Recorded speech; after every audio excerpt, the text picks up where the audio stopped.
오늘 우리에게 주신 하나님의 말씀은 신약성경 골로새서 3장입니다. 3장 12절에서 17절의 말씀입니다. 신약성경 327쪽에 있습니다. 골로새서 3장 12절에서 17절의 말씀입니다.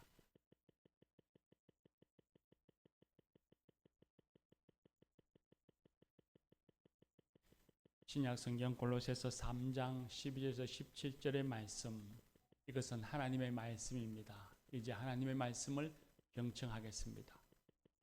그러므로 너희는 하나님이 택하사 거룩하고 사랑받는 자처럼 긍휼과 자비와 겸손과 온유와 오래 참음을 옷 입고, 누가 누구에게 불만이 있거든 서로 용납하여 피차 용서하되 주께서 너희를 용서하신 것 같이 너희도 그리하고, 이 모든 것 위에 사랑을 더하라. 이는 온전하게 매는 띠니라. 그리스도의 평강이 너희 마음을 주장하게 하라. 너희는 평강을 위하여 한 몸으로 부르심을 받았나니 너희는 또한 감사하는 자가 되라. 그리스도의 말씀이 너희 속에 풍성히 가여 모든 지혜로 피차 가르치며 권면하고 시와 찬송과 신령한 노래를 부르며 감사하는 마음으로 하나님을 찬양하고, 또 무엇을 하든지 말에나 일에나 다 주 예수의 이름으로 하고 그를 힘입어 하나님 아버지께 감사하라. 아멘. 이 말씀으로 하나님이 은혜 줄 줄 믿습니다. 할렐루야. 예수님이 인류를 구원하시기 위해서 예루살렘으로 올라가실 때에 사마리아와 갈릴리 지역을 지나가십니다. 어느 마을에 들어가셨습니다. 그 마을엔 나병 환자가 10명이나 있었습니다. 당시에 나병 환자들은 일반인들과 가까이 할 수 없고 최소한 10m 이상 떨어져 있어야 하지, 가까이 다가오면 돌에 맞아서 죽기도 했습니다. 나병 환자들에겐 인간적인 권리, 사람 대접이라고 하는 것은 바랄 수 없는 그런 처지의 사람들이었습니다. 그들이 멀리 서서 예수님을 향해 고함을 쳤습니다. 예수 선생님이여, 우리를 불쌍히 여겨주소서. 예수님이 그들을 보시고는 가서 제사장들에게 너희 몸을 보이라 하셨습니다. 좀 뜬금없는 말씀인 것 같지만, 이 당시의 유대인들은 질병의 치유의 유무를 제사장에게 확인받은 이후에야 비로소 가족들에게 돌아가서 공동체 생활을 할 수 있었고 성전에 들어가서 기도할 수 있었습니다. 그래서 예수님의 말씀은 너희가 나았으니 제사장에 가서 확인받아라 하시는 말씀이었습니다. 이 나병 환자들은 이제 제사장에게 가다가 깨끗함을 받았습니다. 완치되었습니다. 엄청난 은혜이지요. 이 병이 치유되는 것 가운데 과정 속에 이 환자들이 한 일은 아무것도 없습니다. 단지 예수님을 바라보면서 불쌍히 여겨달라고 고함치는 것이 전부였습니다. 오로지 예수님의 은혜로 그들은 나았습니다. 그리고 사랑하는 가족에게로 돌아갈 수가 있었고 성전에 들어가서 하나님을 만날 수 있는 복이 그들에게 주어졌습니다.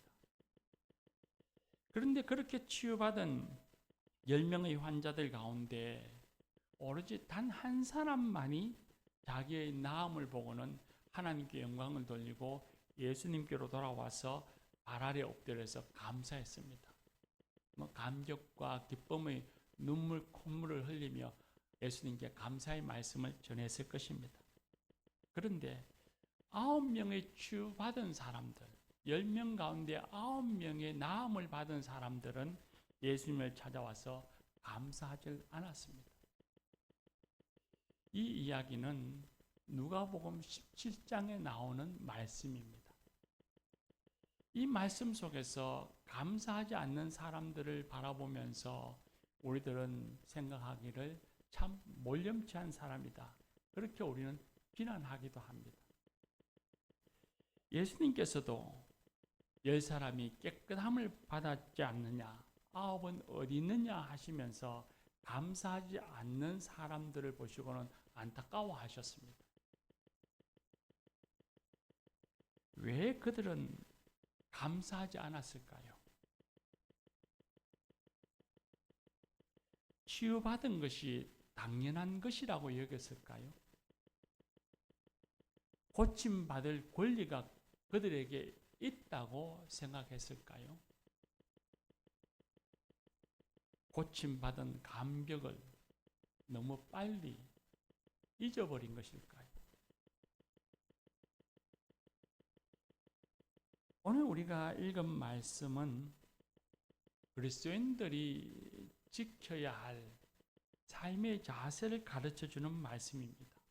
이 말씀에서 가장 많이 등장하는 단어가 감사입니다. 감사하는 자가 되라. 말에나 일에나 무엇을 하든지 예수님을 힘입어 감사하는 자가 되라. 감사하라. 그렇게 명령하십니다. 감사라는 것은 사람이 살아가는 관계에서 아주 소중한 덕목입니다. 세상에 그 누구도 외딴 섬은 없습니다. 사람은 더불어 살아가면서 서로 돕기도 하고 돌봄을 받으면서도 살아갑니다. 그렇게 서로 관계 속에서 살아갈 때에 감사는 지극히 당연하고 소중한 삶의 자세입니다. 그래서 감사는 그 사람이 성숙한 사람인가 미성숙한 사람인가를 판단하는 잣대 중에 하나입니다.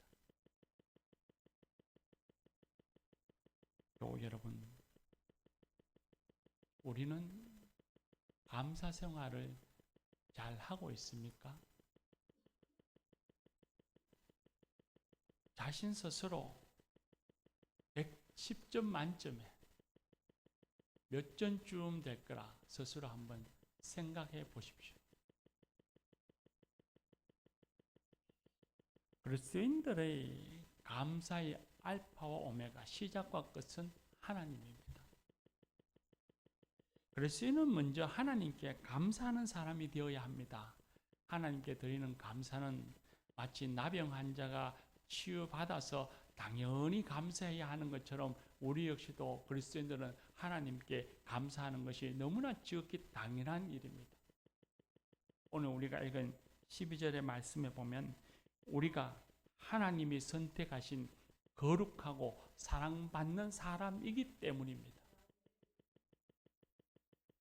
그리고 이 거룩함과 사랑받음이 다 예수 그리스도를 통하여서 이루어진 일이기 때문에 오늘 말씀 마지막 17절에 예수님을 힘입어 감사하라.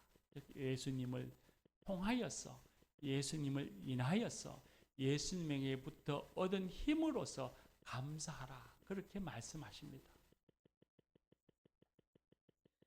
하나님께서는 사랑하는 독생자 예수 그리스도를 통하여서 우리를 자녀로 삼아 주셨습니다.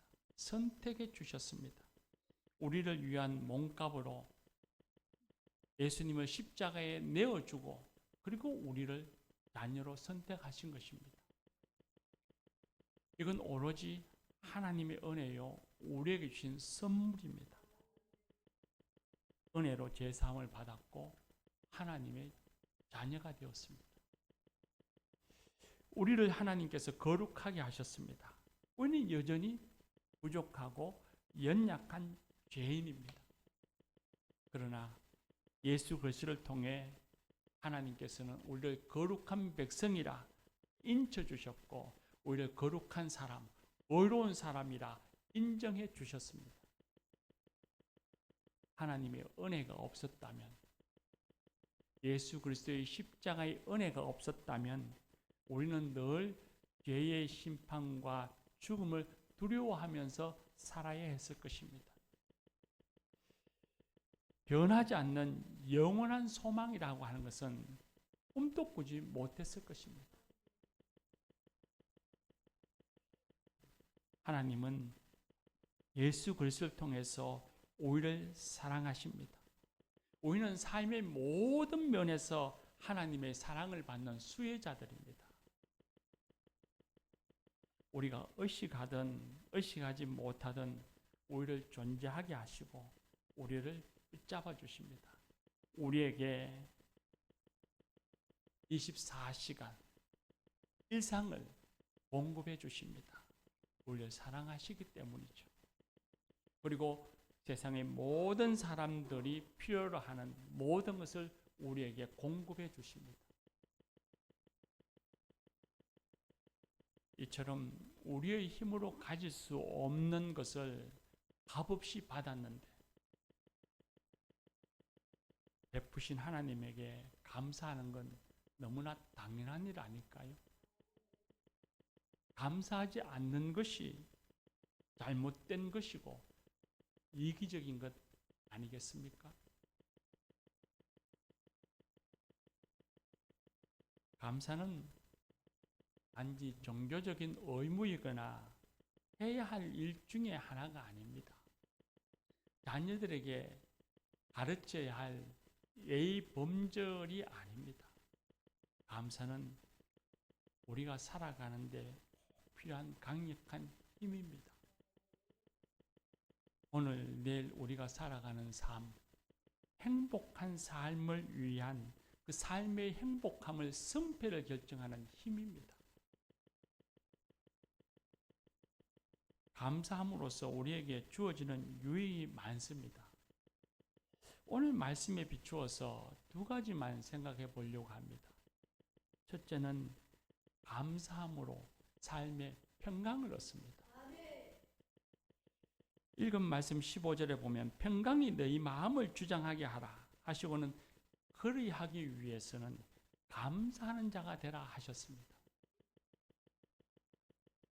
자신의 삶이 기대에 미치지 못한다고 생각해서 하나님께 감사하지 않고 불평하는 사람의 마음에 평안이 찾아올 수가 없고 행복할 수가 없습니다.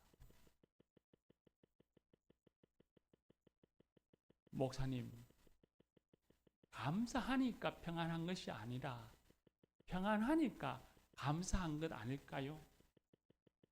글쎄요.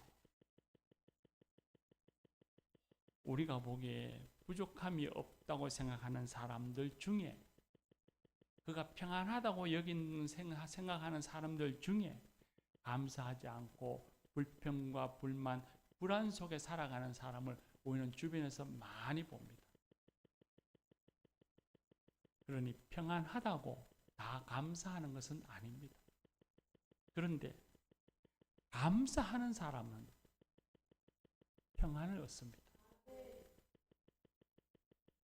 빌보서 4장 6절과 7절에 보면 아무것도 염려하지 말고 모든 일에 기도와 간구로 감사함으로 하나님께 아뢰라. 그리하면 평강의 하나님이 너희 마음과 생각을 지키시리라 하셨습니다.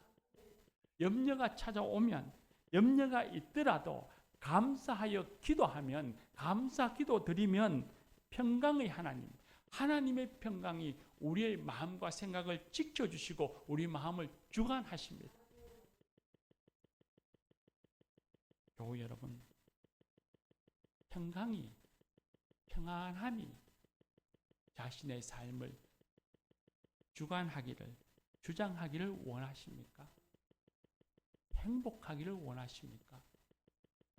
먼저 감사하는 사람이 되어야 합니다. 두 번째는 긍휼과 자비와 겸손과 온유와 인내와 용서와 사랑의 옷을 입기를 원하십니까? 그러면 감사하는 자가 되어야 합니다. 오늘 우리가 읽은 말씀 12절에서부터 그리스도인이 가져야 할 거룩한 삶에 대해서 말씀하십니다. 긍휼과 자비, 온유와 겸손, 그 위에 사랑을 더하라. 그렇게 말씀하시고는 16절에 보면 그리스도의 말씀, 곧 거룩함이 너희 안에 풍성히 거하도록 감사하라 하셨습니다.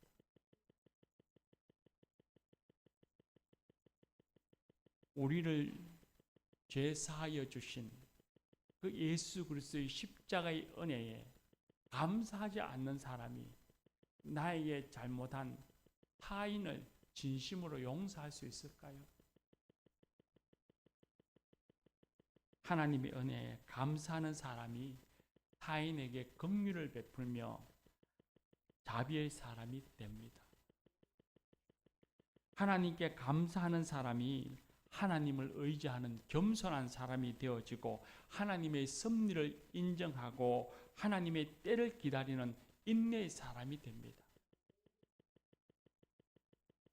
하나님의 은혜에 감사하는 사람이 거룩한 삶을 살아갈 수 있습니다. 감사하지 않는 사람은 죄의 유혹과 습관에서 벗어날 수 없습니다. 창세기 3장에 나오는 사람의 타락의 모습을 한번 생각해 보십시오. 아담과 하와가 하나님 주신 은혜에 감사하지 않아서 결국 낙원을 무너뜨리고 서로에게 적의를 품고 거짓을 말하고 가시덤불과 죽음을 가져왔습니다.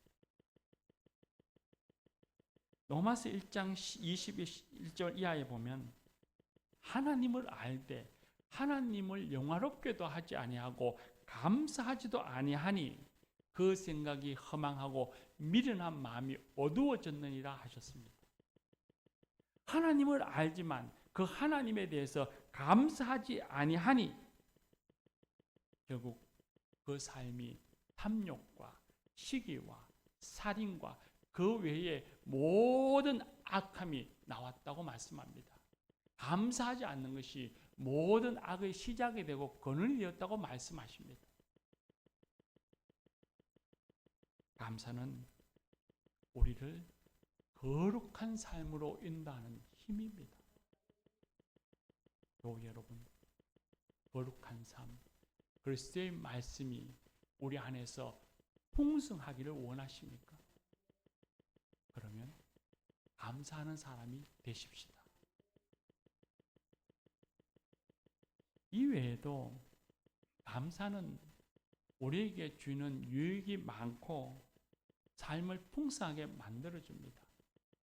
그럼에도 불구하고 우리의 감사는 부족하고 또 때는 감사하지 않을 때도 있고 또 감사가 어색하고 서툴다는 것을 부정할 수가 없습니다. 감사하는 법을 배워야 합니다. 감사는 단순히 감정이 아닙니다. 사랑이 감정에만 매이는 것이 아니라 훈련하고 실천해야 할 기술인 것처럼 감사도 훈련하고 개발하고 실천해야 하는 덕목입니다. 목사님, 감사는 마음에서 우러나와서 해야지 개발하고 훈련해서 하는 감사는 윗선 아닙니까? 예, 윗선일 수도 있을 것입니다. 그러나 감사를 표현하는 윗선자가 감사하지 않는 사람보다 낫습니다. 왜냐하면 감사함을 마음에 느끼기 전에 감사하기를 원하는 사람은 그 마음속에 숨어있는 불평을 몰아내고 있는 중이기 때문입니다. 그 마음속에 있는 윗선을 몰아내고 있는 중이기 때문입니다. 감사함이 저 가슴 속에 들어오기 전에 감사하기를 원하는 사람은 하나님이 기뻐하시는 사람이 되고자 원하기 때문입니다. 하나님이 주시는 평강을 얻기를 원하고 평강의 삶을 살아가기를 원하는 열정이 있기 때문입니다. 그래서 감사하는 사람이 감사하지 않는 사람보다 나은 것입니다. 어색하고 감정이 무르익지 않았다고 감사하지 않는다면 우리는 미성숙한 사람으로 여전히 머물러 있게 될 것이고 하나님이 주신 풍성한 은혜를 누릴 수 없을 것입니다. 진정한 감사는 때때로 인위적이고 어색함에서부터 시작됩니다. 그러나 어색하지만 계속해서 감사를 표현하고 실천하다 보면 결국엔 진심으로 감사할 수 있게 됩니다. 그것이 우리의 삶의 경험이죠. 감사는 표현해야 합니다. 사랑을 표현해야 참 사랑이 됩니다. 그것처럼 감사도 표현함으로써 참 감사가 됩니다. 하나님께 감사 표현하는 첫 출발은 찬양입니다. 오늘 우리가 읽은 말씀 16절을 보면 시와 찬송과 신령한 노래를 부르며 감사하라 했습니다. 찬양하기를 기뻐하고 즐거워하는 성도가 되시기를 바랍니다. 일상 속에서 말입니다. 그리고 내년엔 우리 교회에 예배를 섬기는 중창 단원이 더 많아지기를 바랍니다.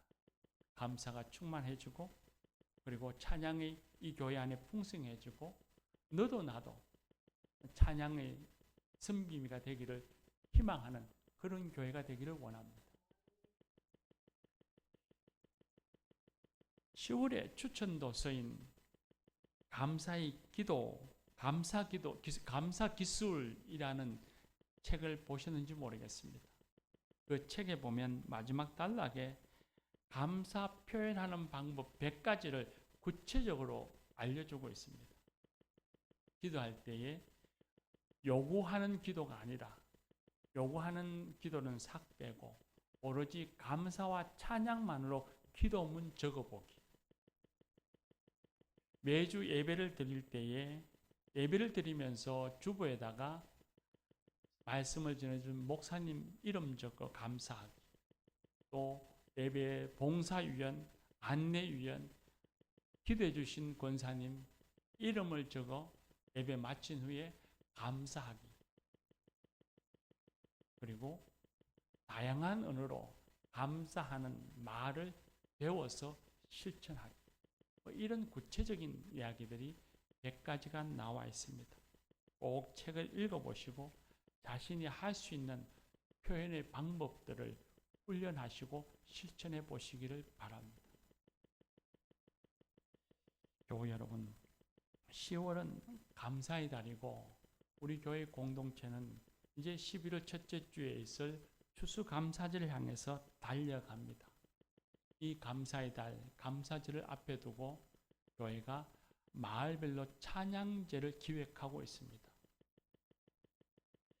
누구나 예외 없이 모든 교우들이 다 마을 찬양제에 참여해서 마음껏 주님의 은혜에 감사 찬양하는 그런 계기가 되어지고 출발이 되어지기를 바랍니다.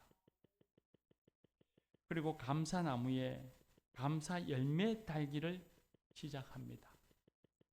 한 달 동안 자신의 감사를 이 감사 열매에 적어서 나무에 다는 겁니다. 자신의 감사를 표현하는 훈련이고 표현하는 것을 배우는 것이고 또 내 감사를 교우들과 나누는 것이고 그 감사를 이웃과 나누기 위해서 1,000원을 기부합니다. 이 운동에 우리 모두가 동참해 주시기를 바랍니다. 사랑하는 교우 여러분,